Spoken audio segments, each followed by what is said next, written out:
एक बार फिर से परमाणु परीक्षण को लेकर आ रही बड़ी खबर, क्योंकि नेटो को लेकर रूसी राष्ट्रपति पुतिन का एक बयान। बुरवेस्ने के परीक्षण की नेटो ने की है जासूसी। हालांकि परीक्षण के दिन नेटो के टोही जहाज मौजूद रहे और रूस ने जासूसी से नहीं रोका, नेटो को देखने दिया।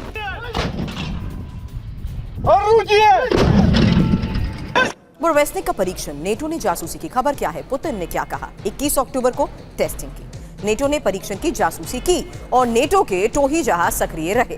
जासूसी के बावजूद नेटो को नहीं रोका, नेटो को परीक्षण देखने दिया। बड़ी बात यह है कि रूस ने रणनीतिक तौर पर नेटो को ताकत दिखाई और आने वाले वक्त में यानी भविष्य में रूस और नेटो में टकराव बढ़ने के भी संकेत हैं। इसी बढ़ते टकराव को देखते हुए एक और बड़ी खबर है न्यूक्लियर जंग की। रूस की एक और बड़ी तैयारी, पुतिन तैनात करेंगे सरमत मिसाइल। रूसी सीमा पर तैनाती के आदेश हैं। अगले साल तक सरमत मिसाइल की तैनाती और परमाणु हथियार ले जाने में सक्षम सरमत को लेकर ही यह खबर। इसकी ताकत क्या है, बढ़ते तनाव के बीच इस खबर का मतलब क्या है? क्योंकि नेटो में टेंशन, पुतिन का ऑपरेशन सरमत, जहां रूस न्यूक्लियर जंग की बड़ी तैयारी कर रहा है। दूसरी बड़ी बात, कॉम्बैट ड्यूटी पर तैनात होंगी सरमत आईसीबीएम और RS-28 सरमत आईसीबीएम की रेंज है 18,000 किलोमीटर। हालांकि 15 न्यूक्लियर वॉरहेड एक साथ दागने की इसकी क्षमता है और सर्विलांस सिस्टम को भी चकमा देने में ये माहिर है। 10 मिनट में यूरोप के किसी भी टारगेट को हिट कर सकती है। अब उसकी ताकत समझिए, क्योंकि रूस की ये सबसे खतरनाक आईसीबीएम है। सरमत मिसाइल को लेकर खबर इसलिए समझिए क्योंकि ये एक साथ 15 न्यूक्लियर वॉरहेड लॉन्च कर सकती है, एक साथ कई टारगेट्स पर हमले कर सकती है। 50 मेगाटन इसकी वॉरहेड क्षमता है, साथ ही 18,000 किलोमीटर है इसकी रेंज।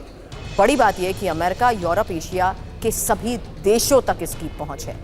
20 मैक इसकी स्पीड और अंडरग्राउंड साइलो लॉन्च सिस्टम एक देश को पूरी तरह तबाह करने में सक्षम।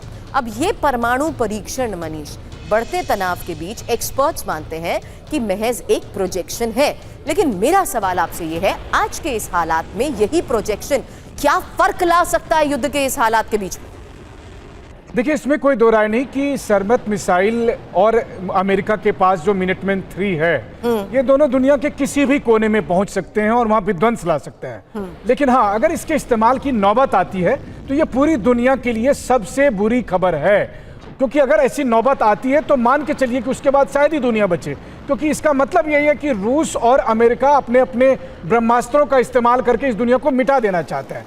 अब सवाल है कि क्या ऐसी स्थिति बनती है, तो कम से कम अमेरिका के राष्ट्रपति और रूस के राष्ट्रपति के बयानों से तो यही लगता है कि वो उसी दिशा में आगे बढ़ रहे हैं। अब वो कितने आगे बढ़ेंगे ये देखने वाली बात है, लेकिन हाँ, जिस तरीके से रूस और अमेरिका दोनों अपने एक से बढ़कर एक विध्वंसक हथियारों की बात कर रहे हैं, इतनी गंभीर बातें तो कोल्ड वॉर के टाइम में नहीं होने को दिखती थी। और दुख की बात यह है कि इस समय ग्लोबल कम्युनिटी इस पोजीशन पे नहीं है वो इन दोनों सुपर पावर को कह सके कि आप ठहर जाओ, थोड़ा सोचो, कि इसकी वजह से पूरी मानवता खत्म हो जाएगी। लेकिन यूक्रेन क्या सोचकर आगे बढ़ रहा है, ये अगला सवाल आपसे करूं, क्योंकि अब यूक्रेन सीधे मॉस्को को टारगेट कर रहा है और रूस पर बड़े हमले को लेकर खबर यह कि रूस के ऑयल डिपो पर यूक्रेन का हमला। रूस के लुकायल तेल डिपो में लगी भीषण आग की ये तस्वीर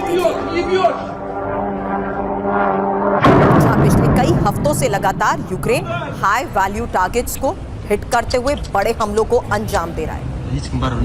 ऐसे में तेल डिपो या एनर्जी इंफ्रास्ट्रक्चर को जिस तरीके से टारगेट किया गया है वही बड़ी खबर, क्योंकि रूस पर यूक्रेन का यह विनाशकारी ड्रोन अटैक है। रूस के ही कोस्तोवो में यूक्रेन का यह हमला, रिफाइनरी पर यूक्रेनी ड्रोन अटैक, जहां 50 से ज्यादा ड्रोन से हमलों को अंजाम दिया गया है और 20 से ज्यादा बड़े धमाके हुए हैं। यूक्रेन से 800 किलोमीटर दूर रूस पर यह हमला है।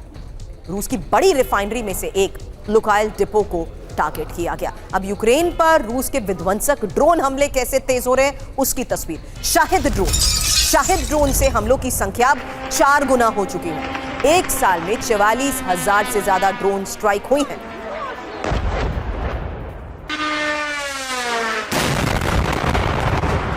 यूक्रेन में शाहिद ड्रोन से रूस के हमले किस तरीके से तेज हुए, एक इंफॉर्मेशन उस आधार पर जहां 2025 में रूस ने शाहिद ड्रोन से हमलों को तेज किया। जनवरी से मई के बीच औसत 120 हमले रोज किए गए हैं। मई से अगस्त तक 185 ड्रोन अटैक रोजाना किए गए हैं। सितंबर में रूस ने 3,600 से ज्यादा शाहिद ड्रोन यूक्रेन पर दागे हैं और अक्टूबर में रूस ने 4,200 से ज्यादा शाहिद ड्रोन यूक्रेन पर दागे हैं। खबर यह भी कि 2024 में कुल 44,000 से ज्यादा ड्रोन स्ट्राइक हुई हैं। लेकिन अब ये शाहिद ड्रोन इतने किलर कैसे साबित हुए? एक्सपर्ट्स का मानना है कि इस वॉर में गेम चेंजर तक साबित हुए हैं ये शाहिद ड्रोन, जो आसानी से कहीं भी टारगेट को हिट कर सकते हैं। बड़ी बात यह है कि रात में कम ऊंचाई पर उड़ान भरते हैं, कम ऊंचाई पर ही उड़ने से इंटरसेप्शन भी मुश्किल है और रिहायशी इलाकों में भी इसका इस्तेमाल हुआ है। फ्रंट लाइन पर भी शाहिद ड्रोन की मौजूदगी ने किस तरीके से इस वॉर फ्रंट में हमलों को अंजाम दिया है, वही बड़ी खबरें रही हैं।